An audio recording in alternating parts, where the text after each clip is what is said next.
हमारा पहला क्वेश्चन है वो बहुत इंपॉर्टेंट क्वेश्चन है, कार्यपालिका किसे कहते हैं। ये बहुत बार आता है एक एक दो दो नंबर में। सरकार का वह अंग जो विभिन्न नियमों कायदे कानूनों को लागू करता है। सर कार्यपालिका का काम क्या होता है?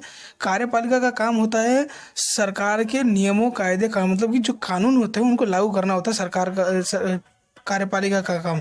और जो प्रशासन का काम करता है कार्यपालिका कराता है। अगर आप सिंपल वे में समझें तो कार्यपालिका का काम इतना ही है कि कानून जो विधान पालिका ने कानून बनाए हैं उनको लागू करना है। चलिए आगे। जैसे क्वेश्चन आंसर पे चलने से पहले मैं आपको बता देता हूँ कि सरकार के 3 अंग कौन कौन से होते हैं। सर जैसे हम कौन सा, और आज हम वीडियो में कौन सा अंग पढ़ने वाले हैं। तो सरकार के 3 अंग कौन कौन से होते हैं। पहला होता है कार्यपालिका जो कानून को लागू करता है। दूसरा होता है विधान पालिका जिसे हम कहते हैं, विधायिका भी कहते हैं, विधान पालिका भी कहते हैं। ये कानून को निर्माण करता है। और न्यायपालिका अगर उन कानूनों का कोई उल्लंघन करता है तो ये उन पर न्याय करता है या उनको सजा देता है। तो आई होप आप समझ गए होंगे। तो चलिए अपने क्वेश्चन आंसर्स पे चलते हैं। ये बहुत छोटी सी बात। दूसरा है हमारा स्थायी कार्यपालिका किसे कहते हैं। अब आप सोच रहे होंगे स्थायी कार्यपालिका कहाँ से आ गई। ये कार्यपालिका का ही एक नेक्स्ट पार्ट है। कार्यपालिका होती है, कार्यपालिका किसे कहते हैं। और कार्यपालिका के 2 पार्ट होते हैं, एक स्थायी कार्यपालिका, एक राजनीतिक कार्यपालिका। तो हम यहाँ पहले स्थायी कार्यपालिका के बारे में पढ़ेंगे। स्थायी कार्यपालिका की नियुक्ति राजनीतिक आधार पर न होकर शैक्षणिक या तकनीकी के आधार पर होती है और इनका परिवर्तन नहीं किया जा सकता। मतलब स्थायी कार्यपालिका समझे आप क्या होते हैं। स्थायी कार्यपालिका वो होती है जो सरकार का काम करते हैं, जैसे IPS ऑफिसर, ये क्या होते हैं, स्थायी कार्यपालिका होती है।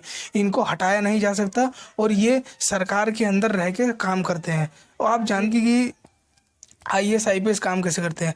IAS IPS कैसे स्थायी कार्यपालिका हुए। तो जो सरकार का काम होता है, कोई चीज़, कोई चिट्ठी लिखना या कोई दूसरे काम, अन्य काम जितने भी होते हैं, टेक्निकली काम या पेपर वर्क काम, ये सारा काम IAS IPS करते हैं। ये सरकार का के जो मंत्री होते हैं वो तो अंगूठा छाप साले, उनको क्या पता होता है। तो उनका जो सारा काम होता है वो IAS IPS जैसे लोग करते हैं। तो इसीलिए उनको राजनीतिक आधार पर ना चुन के शैक्षणिक या तकनीकी आधार पर चुना जाता है और इनका परिवर्तन नहीं किया जाता। इनकी जितनी लाइफ टाइम जिनकी नौकरी है अगर 60 साल की, तो उनके बाद ही इनको रिटायरमेंट मिलता है। राजनीतिक कार्यपालिका किसे कहते हैं। जिससे मैंने आपको बताया स्थायी कार्यपालिका, वैसे ये राजनीतिक कार्यपालिका है। राजनीतिक कार्यपालिका उसे कहते हैं जो राजनीतिक आधार पर कुछ समय के लिए चुनी जाती है। मतलब जैसे कि हमारी सरकार 5 साल हर 5 साल में चुनी जाती है, तो ये राजनीतिक कार्यपालिका होती है।